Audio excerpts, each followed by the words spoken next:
दोस्तों, स्वागत है आपका the success site YouTube channel पे। तो आज हम इस वीडियो में देखेंगे मॉडर्न हिस्ट्री के प्रीवियस ईयर क्वेश्चन का पार्ट थर्ड। अगर जो आपने हमारे पहले 2 वीडियो नहीं देखे हैं तो लिंक डिस्क्रिप्शन में है, जाके देख लें। और साथ ही दोस्तों, अगर आपने हमारे चैनल को अभी तक सब्सक्राइब नहीं करा है तो चैनल को सब्सक्राइब करें, बेल आइकन को प्रेस करें और वीडियो को ज़्यादा से ज़्यादा शेयर करें। तो चलिए बढ़ते हैं क्वेश्चन की ओर। तो दोस्तों, हमारा पहला क्वेश्चन है कि भारत में 1613 में अंग्रेज़ ने अपनी पहली फैक्ट्री कहाँ स्थापित की थी। बताइए, अंग्रेज़ ने 1613 में कहाँ फैक्ट्री स्थापित की थी? गोवा में, बंगाल के हुगली में, आरकाट में या सूरत में? तो इसका राइट आंसर होगा ऑप्शन नंबर डी, सूरत में। 1613 में अंग्रेज़ ने सूरत में फैक्ट्री स्थापित की थी। वहीं पुर्तगालियों ने बंगाल में पहली फैक्ट्री हुगली में स्थापित की थी। वही बंगाल के संदर्भ में अंग्रेज़ की बात करें तो बंगाल का एक सूबेदार था जिसका नाम शाह शुजा था। क्या नाम था? शाह शुजा, जिसने 1651 में बंगाल को अंग्रेज़ को व्यापार करने का विशेषाधिकार दिया था। चलिए बढ़ते हैं अगले क्वेश्चन की ओर। तो दोस्तों, हमारा अगला क्वेश्चन है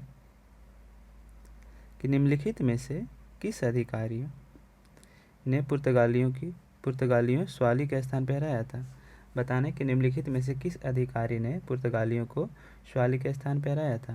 बताइए, विलियम हॉकिंस ने, थॉमस बेस्ट ने, थॉमस रो ने या जोशुआ चाइल्ड ने? तो इसका राइट आंसर होगा दोस्तों जोशुआ चाइल्ड्स ने।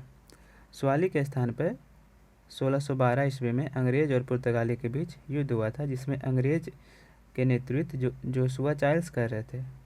तो इस युद्ध में पुर्तगालियों की हार हुई थी। वहीं विलियम हॉकिंस का बात करें तो विलियम हॉकिंस जेम्स प्रथम का दूत बनकर जहांगीर के दरबार जो कि आगरा में था वहाँ आया था, और विलियम हॉकिंस को ही जहांगीर ने इंग्लिश खां की उपाधि दी थी। वहीं थॉमस रो की बात करें तो थॉमस रो जहांगीर के दरबार में 1616 ईस्वी में आया था, और वो दरबार कहाँ था? अजमेर में।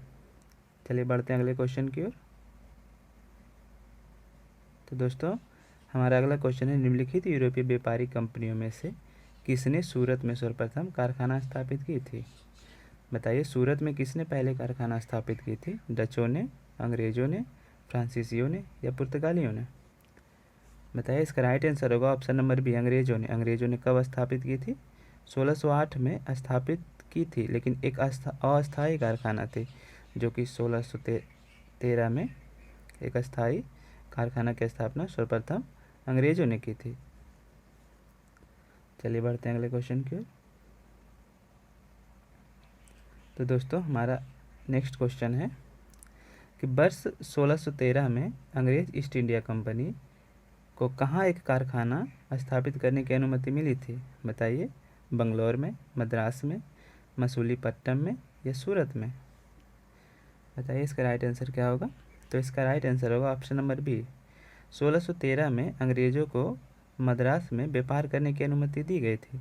वही मद्रास में पूर्ण अधिकार का बात करें तो मद्रास में पूर्ण अधिकार 1639 में अंग्रेज को प्राप्त हुआ, जो कि एक अंग्रेज था जिसका नाम फ्रांसीसी डे था। उसने मद्रास को पट्टे पे लिया था। कब लिया था? 1639 में।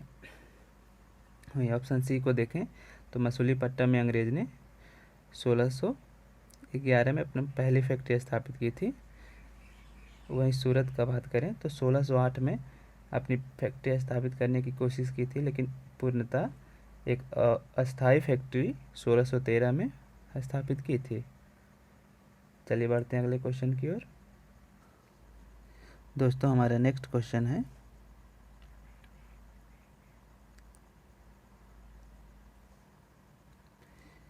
कि ब्रिटिश इंडिया कंपनी ने बम्बई किससे लिया था?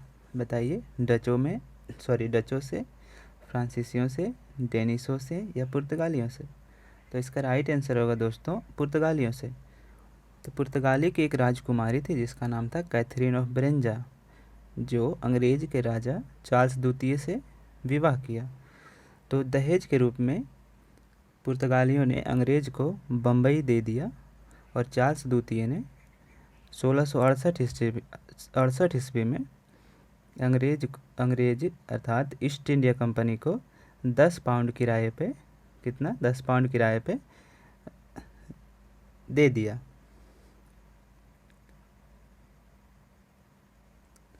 तो चलिए दोस्तों बढ़ते हैं नेक्स्ट क्वेश्चन की ओर। तो हमारा नेक्स्ट क्वेश्चन है कि ईस्ट इंडिया कंपनी के किस गवर्नर को औरंगजेब द्वारा भारत से निष्कासित किया गया? तो बताइए, अंगियार को, सर जॉन चाइल्ड को, सर जॉन गेयर को, या सर निकोलस बेट को? तो बताइए इसका राइट आंसर क्या होगा? तो इसका राइट आंसर होगा option number D, Sir Nicholas Bate को। किसने निकाला? तो औरंगजेब ने। और कहाँ से निकाला? तो स्पेशली ये बंगाल प्रांत से निकाला गया। किसको? सर निकोलस बेट को।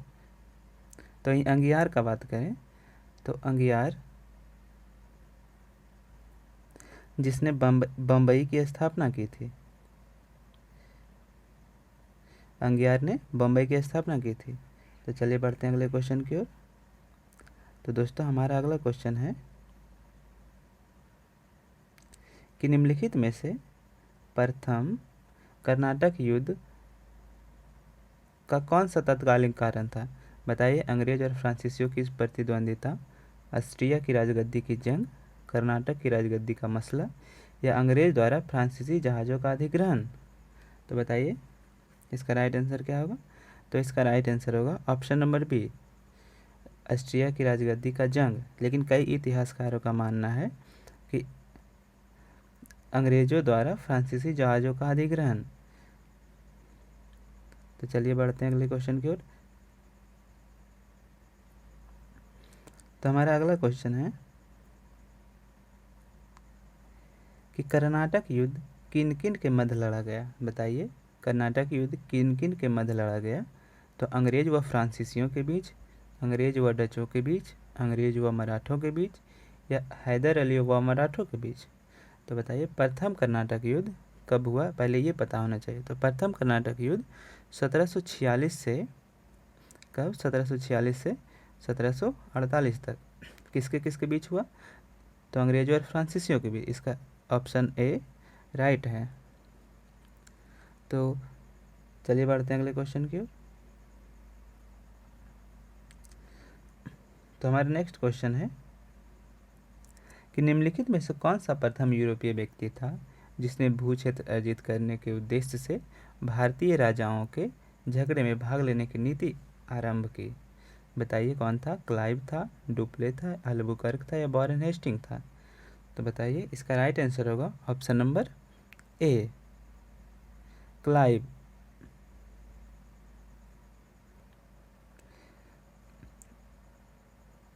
जो कि एक अंग्रेज गवर्नर था। वहीं डुप्ले का बात करें तो ये एक फ्रांसीसी गवर्नर था।